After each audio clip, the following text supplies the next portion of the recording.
Hello there, hey for you. And welcome back to DMS Adventures, where it's our backcountry desire to always have a fire. We're just gonna do a quick first look and kind of like a small review of a backpacking fire pit.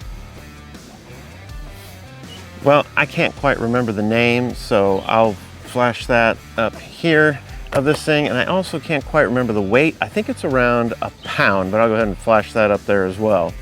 So our use case for this did come up on Rugged Mountain Mister and I's 14th ever backpacking endeavor. When we got to a campsite that was supposed to be a campsite but wasn't, there was no fire ring or no place to have a fire. We ended up making it work, but it sure would have been handy to have this piece of gear.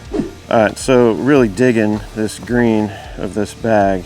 You just open it up here. Here. Will you get out of the shot? Goodness gracious. You big diva. Okay, whoa, that is super shiny. So it just really comes with these two pieces. There's the frame and there's the fire pit. Well, this frame folds up really small, but it does unfold like a showa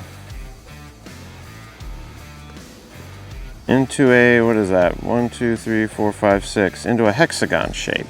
Then here with the fire pit part, I think a potential weak link is this little rivet right here is the only thing holding these three kind of thin steel plates together.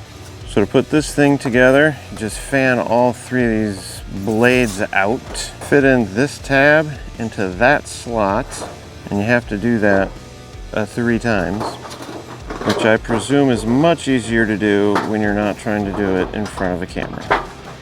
Okay, I just couldn't get it done from that angle. So fan these blades out here. There's these notches up here that fit onto the frame. One there, bend that into there, bend that into there. That one there, and we can get this last one in.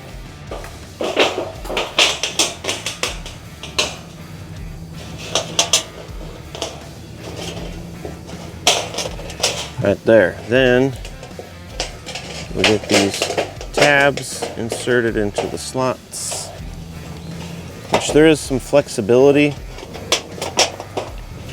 There we go. Have it together. Now it would just be to get some wood in it, see if we can get a fire going. Shines like Valerian steel. He fall down again. He's silly head. Okay, here we go. I'm gonna add a little bit of fire starter. We'll just get some sticks up here. Now we've got some nice dry wood here, but you know, out in the backcountry, you'd be just using some small twigs and such.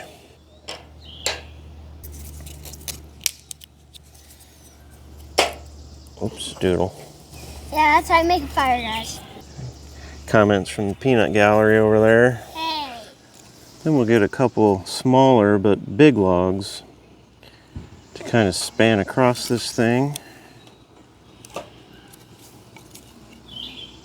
so we can really get her going. All right. Let's kick the tires and light the fires.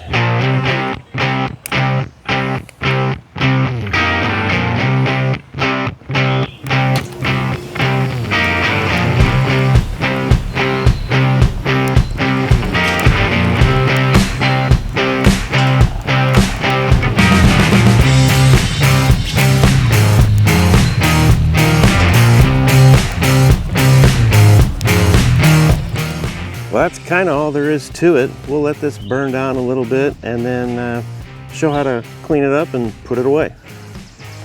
Well, what to do with your ashes once you're done with your fire is nothing if not controversial. Some would say you shouldn't even have a campfire out in the backcountry. As far as what to do with the ashes after you're done with the fire, you can really only see 2 options. One is packing them out, if obviously after you've waited for them to cool all the way or have doused it with water. The second thing would be to bury them. So just kind of dig like a cat hole, dump the ash in, douse it with water to make sure that there's no chance of any fire starting, and then pack it away. So let's take a look at that. Well, we actually have a fire pit here, so that makes it really easy, but just pretend this was like a cat hole that you dug. Okay, so we just lift the plates here up off of the frame.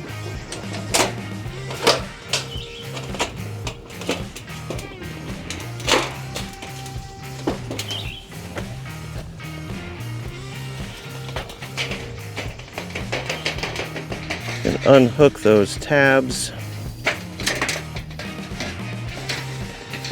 Get off as much as you can. May have to get a little dirty. Swing these plates back together again. Fold up the frame.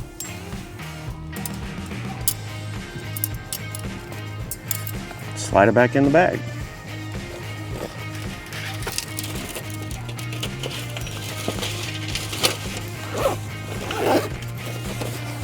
Off you go. Although this does have a thin profile, it does kind of have a large square inch area to try to fit into your pack. But in some use cases, like the one that we're talking about Mr. and I had, I can see it being really useful. Well, I hope that was helpful for you in even the smallest way. If you have any questions about this fire pit, just leave them down in the comments below. We want to thank y'all so much for watching, and you all have a great day.